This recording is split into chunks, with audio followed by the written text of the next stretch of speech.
예, 주님의 이름으로 환영합니다. 5월 첫 주가 되었습니다.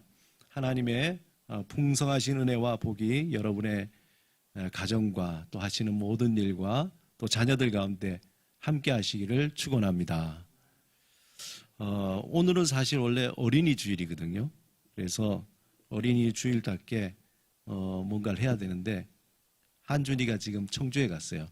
우리 유일한 어린이 한준이가 청주에 가서 지금 다음 주에 어린이 주일 겸 어버이 주일 그렇게 지키도록 하겠습니다. 이렇게 보니까 우리 또 방 집사님도 커트를 또 멋지게 하고 다들 이렇게 또 봄이 돼서 좀 새로운 그런 모습입니다. 자, 그럼 이 시간에 샬롬의 언어 우리 같이 연습하도록 하겠습니다. 가슴에 손을 얹고 시작. 나는 하나님의 사랑받는 자다. 나는 하나님의 사랑받는 자다. 나는 하나님의 사랑받는 자다. 그래, 그럴 수도 있지. 그래, 그럴 수도 있지. 그래, 그럴 수도 있지. 이제 현재를 살자. 이제 현재를 살자. 이제 현재를 살자.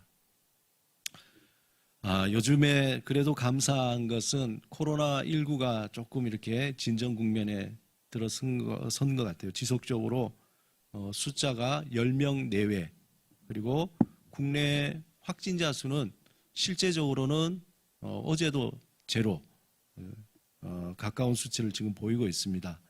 또 앞으로 이런 추세가 이런 상황이 계속되기를 우리 다 같이 함께 기도드려야 할 것 같습니다. 그런데 이런 좋은 소식이 있는가 하면은 지난주에 우리 마음을 아프게 하는 소식도 있어요. 우리의 마음을 아프게 하는 이천에 있는 그 물류센터 신축 공사 화재 사건으로 무려 38명의 목숨을 잃었습니다. 대부분 보면 다 노동자이고 어렵게 살아가시는 분인데 그 내용을 보면은 이런 내용도 있어요. 보니까 아버지와 아들이 그렇게 가서 일을 하는데 아들은 이렇게 탈출해서 살아났는데 아버지는 목숨을 잃고 또 자녀의 또 학비를 위해서 그렇게 갔다가 또 목숨을 잃고 이런저런 참 슬픈 그런 소식이었습니다. 또 게다가 또 고성에 또 산불이 또 이 해마다 요때쯤 되면은 산불이 많이 나는데 다행히 12시간 만에 진화가 됐죠. 또 2,400명 정도 대피하고 그래도 정말 다행이라고 생각합니다. 그 외에 뭐 여러 가지 소식이 참 많았어요. 그 김정은의 사망설인데 그게 이제 해프닝으로 이제 끝난 그런 일도 있고 여러 가지 뉴스가 한 주간 동안에 참 많이 있었습니다.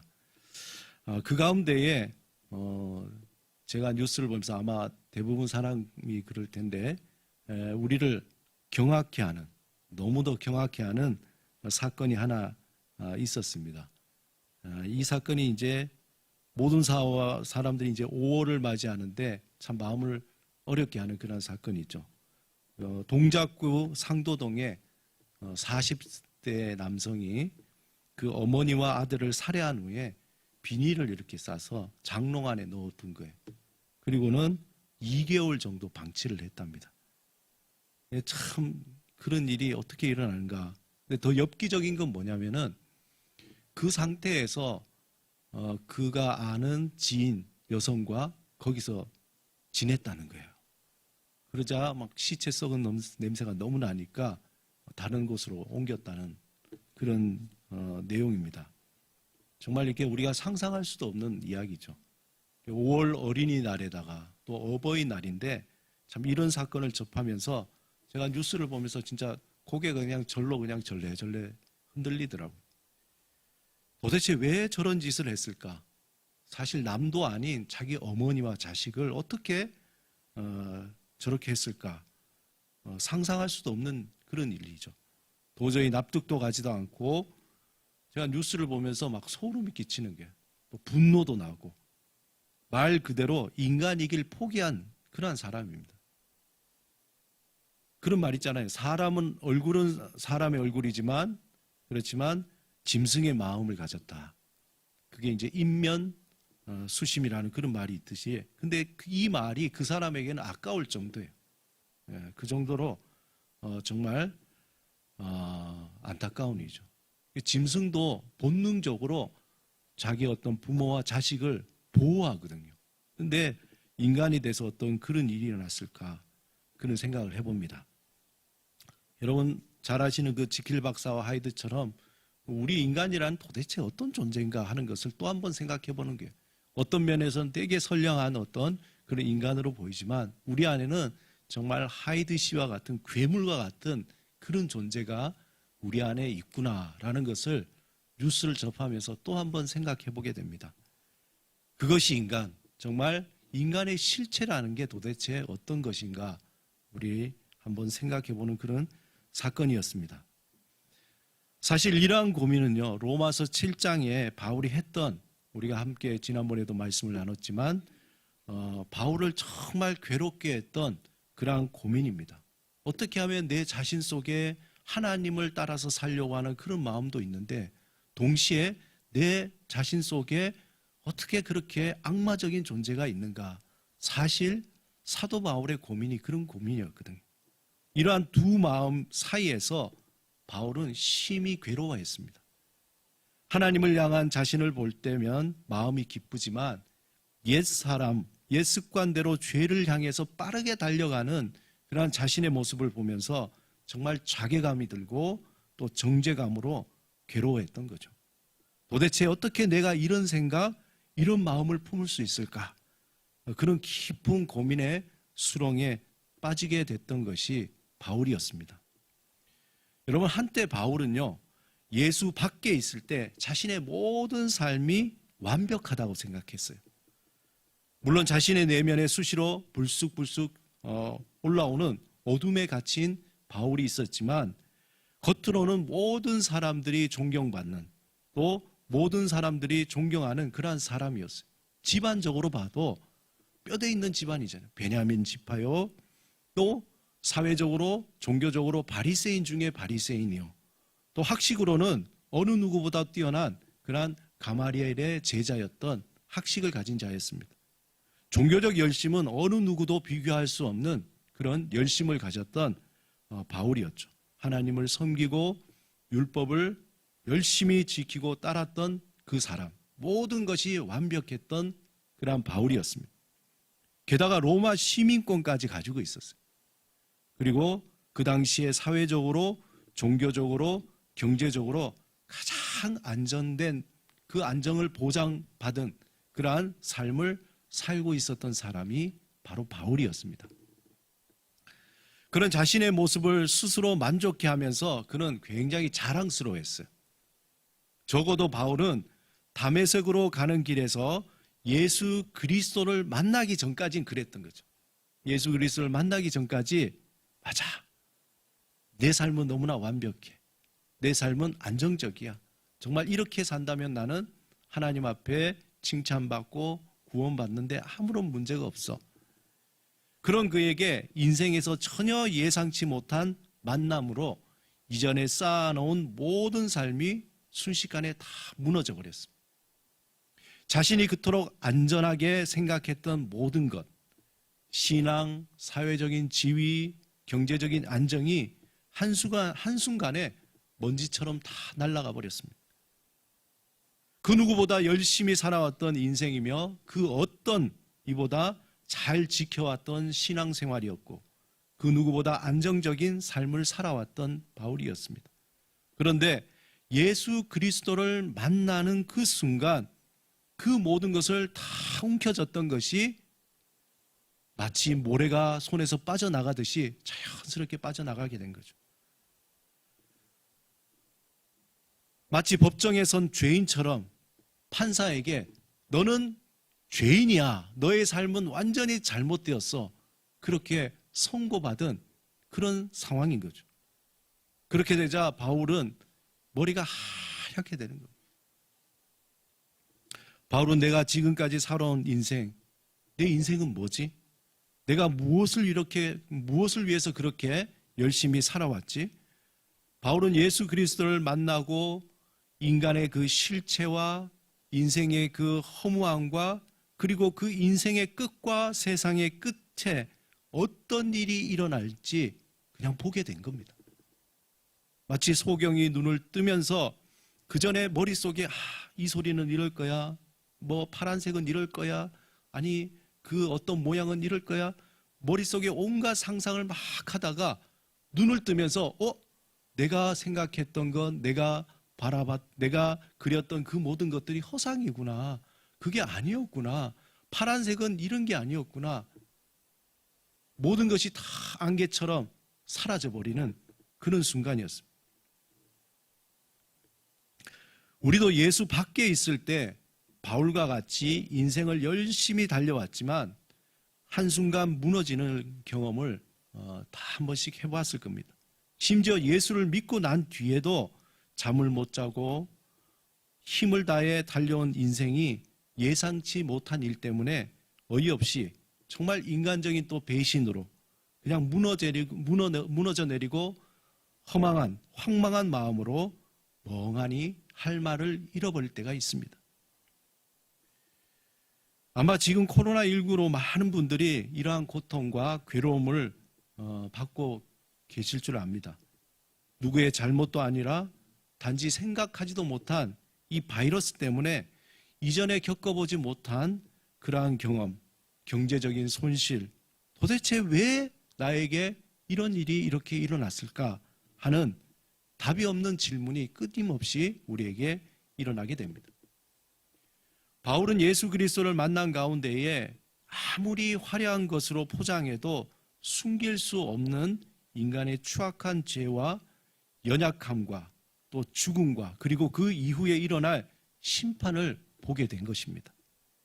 그는 자신이 확신했던 율법을 지키면은, 내가 이 율법을 지키면은 반드시 구원을 얻을 수 있다는 그 확신이 예수 그리스도를 만나면서 완전히 불가능한 일이구나라는 것을 깨닫게 되었습니다. 결국 인간은 스스로 죄에서 구원할 수 없고 오직 하나님의 방법인 예수 그리스도를 믿음으로 구원을 얻을 수 있다는 그 신비와 약속을 알게 된 것입니다. 바울은 그동안 그토록 소중하게 여기며 움켜쥐었던 이전의 모든 것들이 이제는 다 더럽고 냄새나는 배설물이었다는 것을 깨닫게 되었습니다. 그가 안전하다고 여기던 모든 것이 그저 한순간에 사라지는 안개에 불과하다는 것을 그는 알게 된 것입니다. 그의 모든 추악한 것, 인간의 모든 죄가 예수 그리스도 안에서 다 폭로가 되는 거예요. 다 드러나는 거예요. 결국 내가 예수 그리스도 안에서 사형 선고를 받았구나, 그렇게 깨닫게 됐습니다. 바울은 하나님께 불순종한 아담으로 말미암아 모든 인간이 죄를 범한 죄인이 되었음을 인정하게 됩니다. 그는 그 죄의 사슬을 끊어버릴 수 있는 것은 인간의 죄를 대신 지시고 십자가에 죽으시고 3일 만에 부활하신 예수 그리스도, 그분의 그 용서하심과 은혜만이 가능하다는 것을 믿음으로 받아들이게 된 겁니다.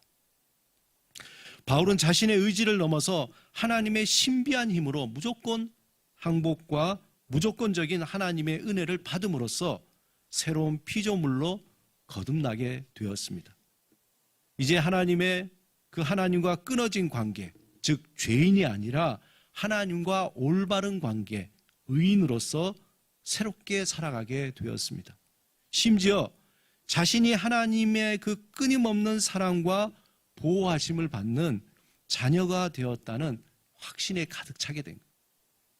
더 이상 하나님의 심판 아래에 있는 진노의 자녀가 아니라 하나님과 화해가 된 하나님의 기업을 물려받는 상속자요, 하나님의 나라에서 왕노릇하면서 이제 새 창조의 삶을 살아가는 존재가 되었다는 그 사실을 알게 되자 바울은 너무나 기뻤습니다. 자신이 무엇을 해서가 아니라 하나님께서 나를 선택하시고 나를 변화시켜 주시고 구원해 주신 그 사랑에 가슴이 너무나 벅찬 거예요. 그 기쁨과 죄에서 자유함을 누리고 확신하게 되었습니다.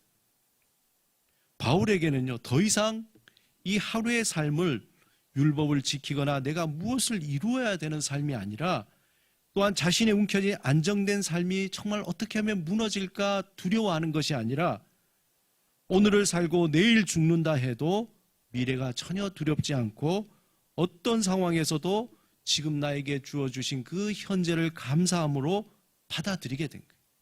새로운 삶의 스타일, 새로운 삶의 원리를 가지게 된 거예요. 그의 삶의 순간마다 하나님을 향한 사랑과 갈망함으로 사는 그것이 진정한 삶의 기쁨이며 그것이 가장 가치 있는 것이라는 것을 확신하게 된 거예요. 이전에는 막 열심을 내서 어떻게 하면 하나님에게 칭찬받을까? 어떻게 하면 사람들에게 잘 보일까? 이런 것이 자신의 삶이었다면 예수 그리스도 안에서 있는 그대로 하나님 앞에 하나님을 갈망하고 사랑하고 하나님 앞에 나의 삶을 드리며 그렇게 살아가는 것, 그것이 참된 삶이구나, 그것이 진정한 인생을 살아가는 기쁨이구나 라는 것을 확신하게 되었습니다. 이제 그는 이전에 가졌던 헛된 소망을 다 버렸어요. 그리고 오직 살아있는 소망, 산 소망을 향해서 담대하게 예수 그리스도 안에서 하나님과 함께 성령님의 도우심을 받으며 살게 된 것입니다. 무엇보다 자신을 구원하시기 위해서 하나님의 아들을 이 땅에 보내시고 십자가의 죽음으로 내어주며 3일 만에 부활하게 하신 하나님의 그 신실하신 사랑, 하나님의 그 언약, 그것을 믿고 절망도 고난도 죽음도 그 어떤 것도 하나님과 자신과의 연결된 그 사랑을 끊을 수 없다는 그 확신을 가지게 된 것입니다. 예수 안에서 새롭게 변화된 바울은 이제 오늘 로마서 8장 1절에 대선언을 하게 됩니다. 본문 1절을 우리 다 같이 한번 읽어보겠습니다. 시작. 그러므로 이제 그리스도 예수 안에 있는 자에게는 결코 정죄함이 없나니. 우리가 너무나 잘 알고 많은 그리스도인들이 애송하는 그런 구절이잖아요. 사실 이 말씀을 읽을 때는요, 정말 복찬 감격이 있어야 돼요. 그러므로 이제 그리스도 예수 안에 있는 자에게는 결코 정죄함이 없다는 거예요. 정죄함이 없다는 거예요. 1절에 그리스도 예수 안에 있는 자에게는 결코 정죄함이 없나니 할 때의 이 정죄라는 것, 이 말은 사전적인 의미는 죄가 있다고 단정함이라고 되어 있습니다. 죄가 있다고 단정함. 즉 유죄 판결인 거죠. 가만히 있는데 제가 은선이 보고 너는 죄가 있어. 또 우리 착한 은선은 맞습니다. 이랬는데 아무나 붙들고 당신은 죄인이에요. 그러면 무슨 소리예요? 내가 무슨 죄를 지었다고 이렇게 얘기하잖아요. 정죄함이라는 당신은 죄가 있어 라고 얘기하는 거죠. 이 말은 헬라어로 보면은 카타크리마라 그래요. 카타크리마. 여기서 카타크리마는 카타크리노라는 동사의 명사형인데, 카타라는 말은 아래로 뭐뭐에 대해서라는 말이거든요. 크리노라는 말은 분리하다, 판단하다, 결정하다. 뭐뭐에 따라서 결정하는 거예요. 뭐뭐에 따라서 결정하는 거죠. 이 말의 의미를 자세히 살펴보면은 어떤 거냐면은 우리가 생각하는 어떤 도덕적인, 윤리적인, 사회적인 법에 근거해서 오늘 본문에서는 죄가 있다라는 것이 아니라 어떤 심판자에 의해서 일방적인 판단으로 죄를 정하고 선고하는 거예요. 그냥 가만히 있는데 내가 어떤 윤리적인 죄나 뭘 위반하거나 이랬으면 괜찮은데 가만히 있는데 갑자기 너는 죄인이야 이렇게 일방적으로 얘기하는 거예요. 일반적으로 세상에서 어떤 도덕과 윤리에 근거해가지고 재판관이 판단하고 선고하는 것, 그게 정죄거든요. 죄를 정한. 그런데 본문은 심판자 되신 하나님이 인간을 향해서 일방적으로 너희는 죄인이다 라고 정한 거죠. 정죄라는 말이 그겁니다. 이러한 정죄의 개념에 대해서 우리가 성경이 말하는 죄의 의미를 우리가 한 번 더 이해할 필요가 있습니다. 제가 몇 번 말씀을 통해서 여러분에게 설명해 드렸는데요. 성경에서 말하는 죄의 기본적인 개념이 뭐냐면은 하나님 없이 살아가는 것이라는 거죠. 성경에서 죄인이라고 할 때에 그 의미는 인간이 어떤 윤리적인 행위를 떠나서 하나님 없이 스스로 살아갈 수 있다고 생각하는 그 사람을 성경에서는 죄인이라고 그러는 거예요. 여러분 이걸 잘 이해하셔야 돼요. 내가 왜 죄인이에요? 하나님이 인간을 향해서 죄인이라고 정했을 때 그 정죄는 뭐냐?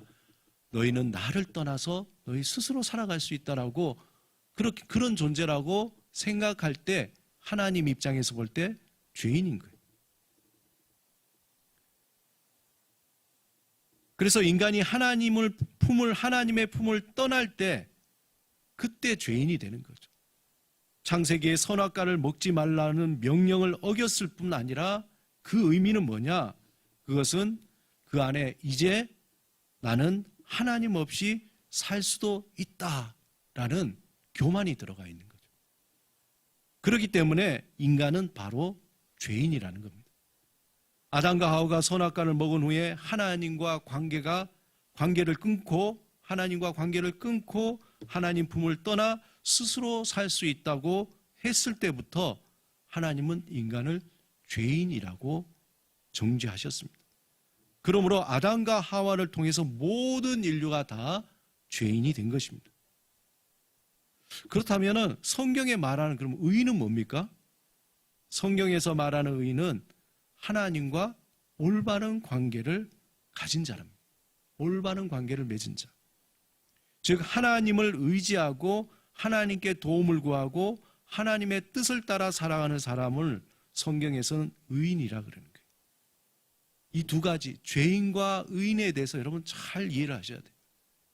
그러면 하나님을 의지한다고 하고 이렇게 얘기했어요. 윤리적으로 난 마음대로 살아도 되네? 나는 하나님을 의지해. 그러면서 행동은 마음대로. 이게 어딥니까? 구원파잖아요. 나는 구원받았어. 그러니까 이제부터 마음대로 살아야 돼. 살아도 돼. 의인은 아담의 불순종으로 하나님과 끊어졌던 관계가 예수 그리스도로 말미암아 다시 회복된 관계입니다. 그러므로 그 회복된 관계에서 내가 마음대로 살 수 있다? 그렇지 않거든요. 오히려 하나님과 올바른 관계에 있는 사람은 세상의 윤리보다 더 높은 차원의 삶을 살아가게 되어 있습니다. 하나님과 올바른 관계가 되었다는 것은 하나님을 전적으로 의지하고 신뢰하고 하나님의 그 뜻을 따라서 순종하면서 살아가는 그 사람을 하나님이 의인이라고 그러는 거예요.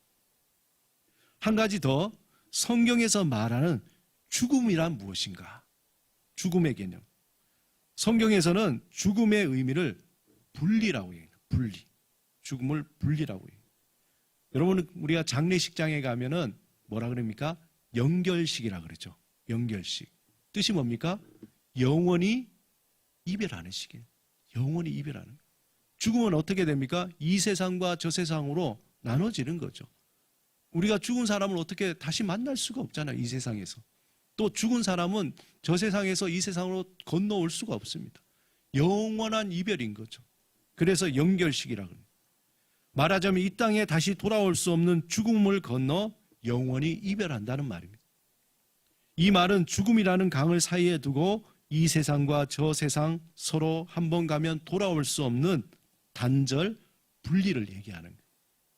그러므로 성경에서 죽음이라고 할 때의 그 의미는 하나님과 단절되는 거예요. 단절되는 거예요. 창세기에 보면은 선악과를 하나님이 뭐라 그러냐면 선악과를 먹으면 너희는 정령 어떻게 된다고요? 죽으리라. 창세기 2장 17절 말씀. 너희는 정령 죽으리라. 이 말은 뭐냐면은 이 히브리어로 보면은 이 정령 죽으리라가 무트타 무트라고 그랬어요. 무트타 무트. 이거 죽고 또 죽는다는 말이거든. 그러니까 반드시 죽는다는 거예요. 반드시 죽는다. 이 말은 하나님과 아무런 상관없는 존재로 완전히 분리돼 버리는 거예요. 완전히 분리돼. 그 상태가 뭡니까? 지옥인 거죠. 지옥인 거예요. 그 상태가 지옥인 거예요. 하나님의 도움과 하나님의 어떤 은혜를 전혀 도달할 수 없는, 전혀 받을 수 없는 그 상태에 빠져버리게 되는 거죠. 완전히 분리가 되는 거예요. 사랑하는 여러분, 성경에서 말하는 이 죄, 죄인, 의인, 죽음을 잘 이해하셔야 됩니다. 인간이란 존재는 하나님과 분리되어서 생물학적인 죽음을 맞이하게 되고, 또한 하나님과 완전히 분리되어서 영적인 죽음에 빠진 죄인, 즉 하나님 없이도 자신의 힘으로 살아갈 수 있다는 존재가 되어버린 거예요. 그 인간이 살아가는 그 삶이 인생이라는 거죠. 그리고 인생의 온갖 고통과 가득한 바다가 그 속에서 힘겹게 살아가는 것이 우리의 삶입니다. 그 고통의 바다에서 인간은 진정한 자신을 잃어버려서 마치 고아와 같이 이리저리 헤매며 허둥지둥 살아가게 됩니다. 이 고통의 바다에서 구원을 받을 수 있는 유일한 길은 이 고통의 바다에서 진정한 자신의 모습을 찾을 수 있는 유일한 길은 오직 예수 그리스도뿐이라고 성경은 말씀하고 있습니다. 그 안에서 하나님을 향해서, 하나님은 우리를 향해서 뭐라고 말씀하냐면 너희는 죄에 있다가 아니라 죄가 없다라고 얘기해요. 그것이 오늘 본문 1절의 얘기입니다. 예수 그리스도 안에 있는 자에게는 결코 정죄함이 없다. 죄인된 우리를 예수 그리스도 안에서 하나님은 너희는 이제 죄가 없다, 정죄함이 없다라는 거예요. 그렇게 선언하는 겁니다. 그렇다면 왜 예수 그리스도 안에 있는 자는 정죄함이 없다고 말하는지 구체적으로 본문 2절에서 이렇게 말씀하고 있습니다. 2절 같이 한번 읽겠습니다. 시작. 이는 그리스도 예수 안에 있는 생명의 성령의 법이 죄와 사망의 법에서 너를 해방하였음이라. 우리가 왜 정죄함이 없는가라는 그 이유를 2절에서는 그리스도 예수 안에 있는 생명의 성령의 법이 죄와 사망의 법에서 우리를 해방했다, 자유케 했다는 거예요. 이 본문에 보면은 생명의 성령의 법과 죄와 사망의 법이라는 표현이 나와요. 이 법이라는 것은요, 강제적으로 또 지켜야 할 명령이고 또 규칙이잖아요. 그렇기 때문에 법은 반드시 지켜야 할 강제성이 있는 거예요. 그러므로 성령의 법과 또한 죄와 사망의 법은 독립적인 거라서 마치 이것이 평행선과 같이 가는 거예요. 한번 이 법에 얽매지면은 벗어날 수가 없는 거예요. 죄와 사망의 법에 들어가면은 강제적으로 그 법 안에서 살아갈 수밖에 없어요. 계속 평행선으로 가죠. 또 생명의 법에 그 안에 들어가면 그 법 안에서 살아가게 됩니다. 서로 섞일 수 없는 평행선과 같은 거예요. 그런데 이 법이 예수 그리스도 안에 있는 생명의 성령의 법이 이 죄와 사망의 법을 침범을 하는 거예요. 침범해서 그 안에 있는 우리를 해방시켜 버리는 거죠. 제가 설교를 준비하면서 딱 머리에 떠오르는 게 바로 이 그림인 거예요. 철로에 선로가 쫙, 기차는 그 선로를 계속 갈 수밖에 없잖아요. 그런데 그 선로가 교차가 되죠. 전환이 되는 거예요.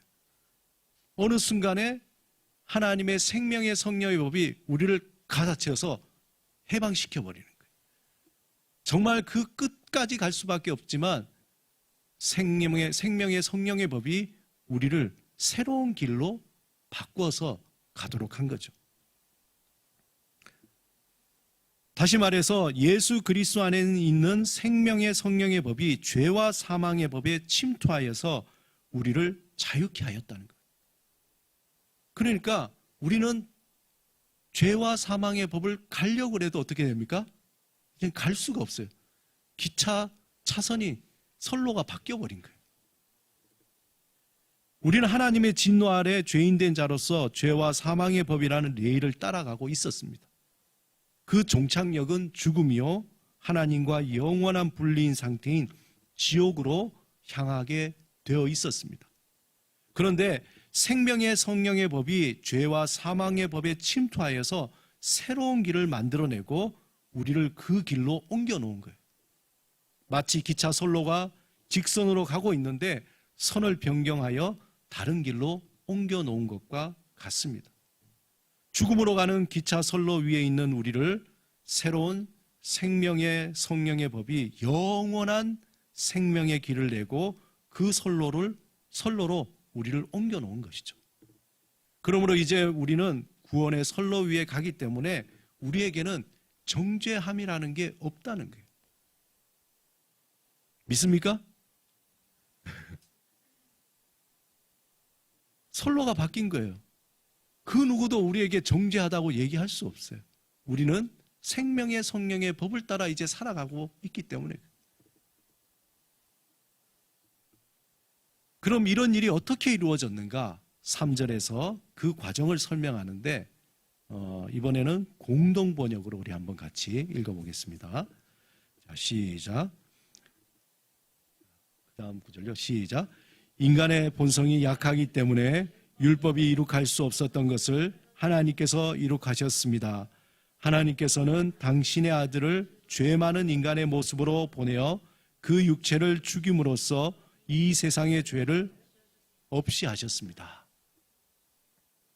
개역 개정보다는 설명이 아주 잘 돼 있어서 인간의 본성이 약하기 때문에 율법으로 이룩할 수 없었던 것을 하나님이 이루었다는 거예요. 하나님께서는 그 이루는 그 과정 속에 당신의 아들 예수 그리스도를 죄 많은 인간의 모습으로 보내서 그 육체를 죽임으로써 십자가에 죽임으로써 이 세상의 죄를 없이 하셨다는 거예요. 그런 과정을 통해서 우리가 의인이 된 거예요. 선로가 바뀌게 되고 끊어졌던 관계가 다시 연결이 되게 된 거예요. 한마디로 하나님의 독생자 되신 예수 그리스도께서 우리 죄를 대신해 십자가에 죽으시고 부활하심으로 그 구원의 길을 만드셨습니다. 그렇다면 그 구원의 길을 통해서 어떤 결과가 일어나는가를 본문 6절에서 11절에 딱 두 가지 영역으로 얘기해요. 두 가지 영역. 여러분 나중에 개인적으로 집에 가셔서 6절에서 11절을 쭉 읽어보면요. 육신의 일, 영의 일, 영의 일 계속 그렇게 나와요. 첫 번째는 죄와 사망의 법을 따를 때에 열매 맺는 결과이며 두 번째 생명의 성령의 법을 따를 때에 열매 맺는 결과를 6절, 11절에서 명확하게 얘기하고 있습니다.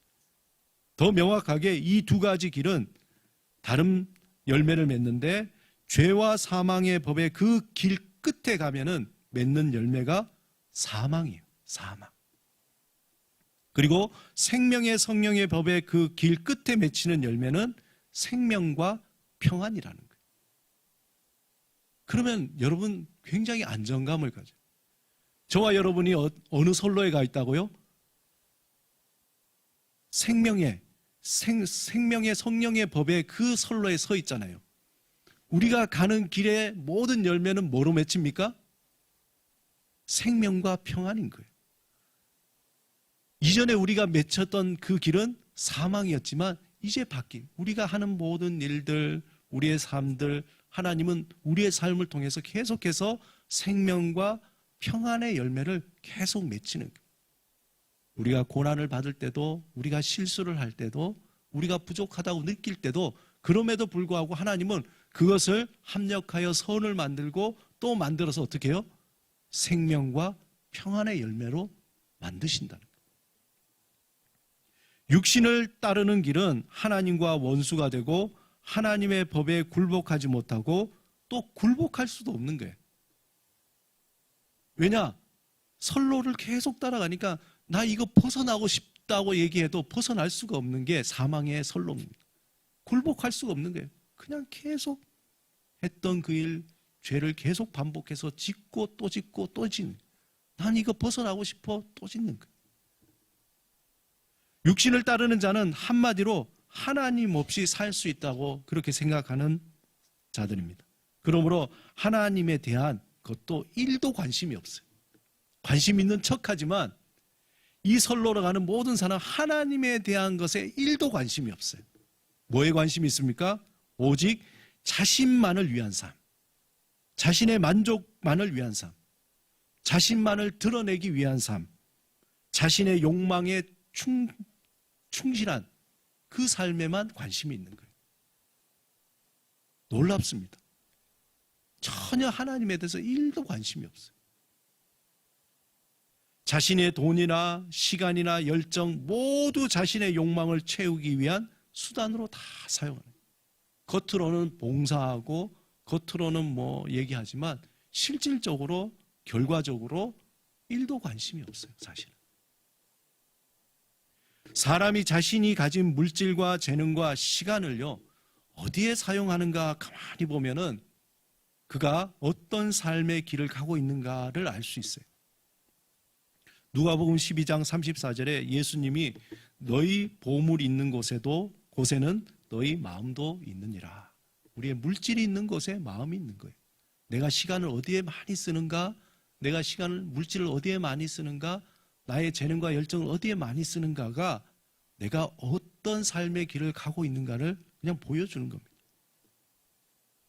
육신을 따르는 인간은 불행하게도 어리석은 부자처럼 자신의 재물이 정말 내일도 축적될 것이야, 정말 나는 안전해, 나는 괜찮아, 그렇게 기대감에 부풀어 살아갑니다. 하지만 자신의 생명을 주관하시는 분이 하나님이시라는 걸 몰랐던 거죠. 하나님에 대한 관심이 없기 때문에 그렇습니다. 그 삶의 중심에는 하나님은 없고 오직 재물만이 모든 삶의 의미가 되었어요. 마치 여러분 한센병 걸린 사람들이 감각이 없잖아요. 그 재물로 인해서 하나님에 대한 감각이 1도 없는 거예요. 아무런 관심도 없고 감각도 없습니다. 물질, 돈이라는 우상으로 하나님을 향한 모든 감각이 다 사라져버린 거예요. 문제는 하나님의 자녀된 우리도 하나님을 향한 마음이 세상을 향하고 세상에 좋아 보이는 것들, 그중에 물질을 향할 때에 서서히 하나님을 향한 감각이 무뎌진다는 거예요. 그 선로에 가고 있음에도 불구하고 말씀을 묵상하는 것도, 예배를 드리는 것도, 하나님의 뜻을 따르며 사는 것도 별로 중요하게 생각 안 하는 거죠. 해도 되고 말아도 되고 특별히 나에게 영향이 없는 것 같으니까. 심하게는 매우 시시하게 여기면서 때로는 무시합니다. 세상의 물질이 더 중요하고 더 소중하고 더 힘이 있어 보이는 거예요. 그것이 정말 현실적이라고 생각하는 거예요. 반면에 영을 따르는 길은 생명의 영에 속해 있어서 그리스도의 사람이 되고 하나님을 기쁘시게 하며 하나님 앞에서 살아가는 자가 된다고 6절에서 11절에 말씀하고 있습니다.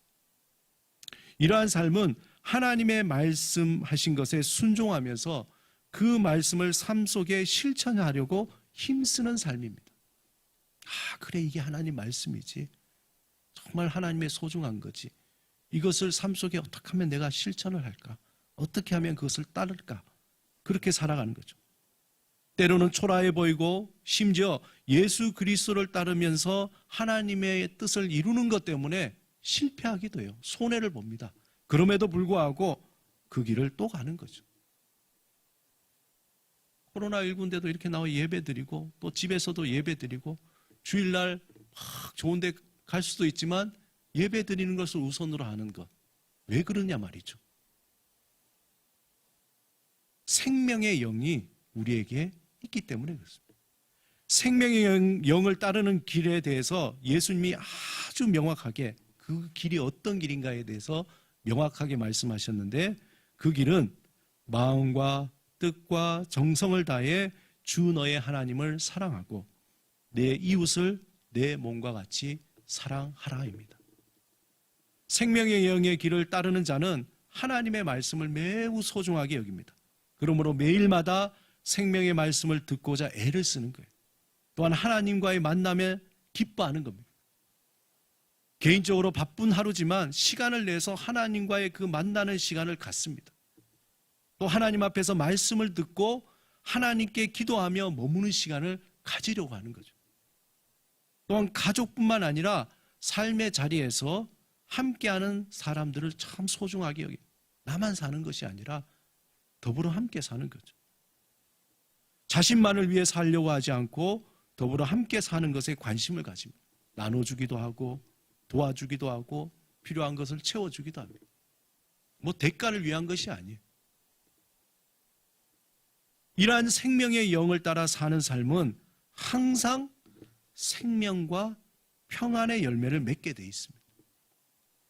하나님의 사람은요, 이렇게 살도록 성령님이 또 이끄시고 계속적으로 도와주시는 거예요.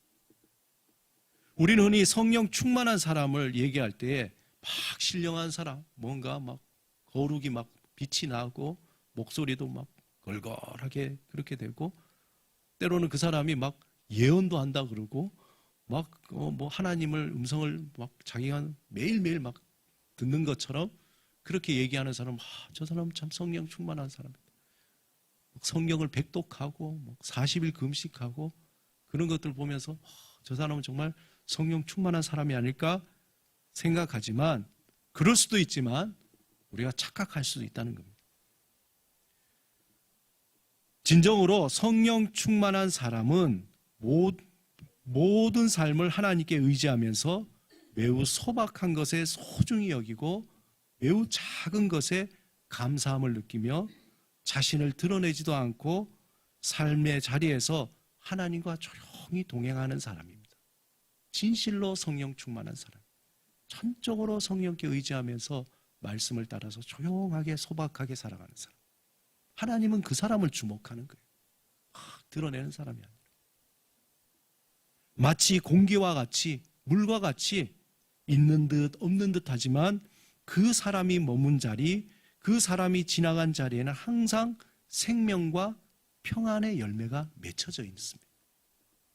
반대로 육신을 따라 사는 사람은 분노의 에너지로 요란합니다. 시끄러워요. 그리고 배타와 시기, 질투, 요란한데 요란하기만 하고 열매가 없습니다. 입만 무성하고 그렇게 끝나버리는 거예요. 그러니 그 사람은 살면 살수록 삶이 자꾸 공허해지는 거예요. 억울하고 분통하고 원망스럽고 후회하고 두려움이 가득한 삶입니다. 성령 충만한 삶은 살면 살아갈수록 삶이 조금씩 차오르며 꽉 차게 되는 거죠.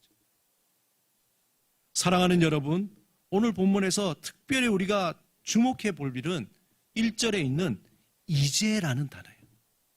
그러므로 이제라는 단어죠. 예수 그리스도 안에 있는 자는 결코 정죄함이 없다고 말씀하시면서 그 시제가 뭐냐면은 이제라는 거예요. 원문에 보면은 이제, now, 지금이라는 거예요. 지금. 사실 그 원문에 우리가 쓰는 원문, 헬라어 원문 말고 다른 원문에는 우리가 있는 본문의 뒤에 또 다른 말이 하나 더 붙었어요. 뭐냐면은 예수 그리스도 안에 있는 자는 결코 정죄함이 없다라고 하면서 뭐냐면은 그 정죄함이 없는 자는 어떤 자냐면은 생명의 성령의 법을 따르고 죄와 사망의 법을 따르지 않는 자라고 돼 있어요. 언제? 이제, 지금 생명의 성령의 법을 따르고 죄와 사망의 법을 따르지 않는 자가 정죄함이 없다라고 되어 있습니다. 이 구절에서 이제라는 의미는 보편적으로 지금 나오는데 8장 1절, 그동안 1장에서 7장의 내용을 전부 총체적으로 받으면서 대선언으로 우리가 죄인이며 예수 그리스도를 믿음으로 죄에서 자유하며 구원을 얻은 의인이요 하나님의 자녀 되었다. 그러므로 이제 예수 그리스도 안에 있는 자는 정죄함이 없다는 거예요. 언제요? 이제. 지금 예수 그리스도 안에 있으면 정죄함이 없다라고 선포합니다. 다시 말해서 우리가 정죄함을 면하려면 지금 믿어야 되는 거예요. 제가 자주 강조하지만 언제 믿어야 된다고요? 지금 믿어야 돼요. 지금. 이제. 바울이 특별히 이제라고 못 바꿔요. 지금 예수 그리스도 안에 있는 자가 정죄함이 없지, 과거에 예수 그리스도 안에 있었는데 지금은 없으면은 정죄함이 있는 거예요. 그래서 바울이 두렵고 떨리는 마음으로 구원을 이루어가는 거죠. 그 얘기 뭐냐면은 우리 기독교의 그 핵심이 지금 이 순간에 현재의 하나님을 의지하며 살아가는 그 원리를 얘기해 주는 겁니다. 이전에 믿었거나 앞으로 믿을 것이라는 건 아무 의미가 없는 거예요. 내가 성령의 법을 따를 것인지 아니면 육신의 법을 따를 것인지 지금 결단하는 거예요. 지금 여기에서 하라는 거예요. 이것이 기독교 신앙의 핵심이면서 진수입니다. 지금 여기에 임하는 하나님을 바라보며 믿음의 결단을 하는 삶이 기독교입니다. 예수를 믿는 삶, 생명의 성령을 따르는 삶은 과거의 늪에 빠져 헤어나오지 못하고 후회 속에 살아가는 그런 삶이 아닙니다. 또한 미래의 허상 속에서 두려워하면서 모든 것이 굳어 아무것도 하지 못하는 그러한 삶도 아닙니다. 생명의 성령의 법이 지금 나에게 임하신 거예요. 지금 이 자리에 임하신 거예요. 지금 우리를 이끌어 주시는 거죠. 지금 우리에게 구원을 선포하시는 거예요. 그것을 내가 믿고 결단하고 받아들이고 응답하는 그러한 삶입니다. 사랑하는 여러분, 현재 우리는 코로나19 바이러스가 준 위기의 삶을 살고 있습니다. 특별히 우리에게 주어진 하루의 삶, 일상의 삶의 소중함을 우리는 새롭게 바라보고 생각하는 그러한 시간을 가지고 있어요. 우리에게 주어진 삶, 주어진 일상, 주어진 하루의 삶이 썩어 없어지는 그런 삶으로 우리가 살 것인가? 아니면 생명의 열매를 맺을 것인가? 우리는 늘 고민해야 됩니다. 우리는 깊고 진지한 고민 가운데 생명의 성령의 그 삶을 따라서 생명의 성령을 따라서 살아가는 삶을 계속적으로 선택하고 결단해야 합니다.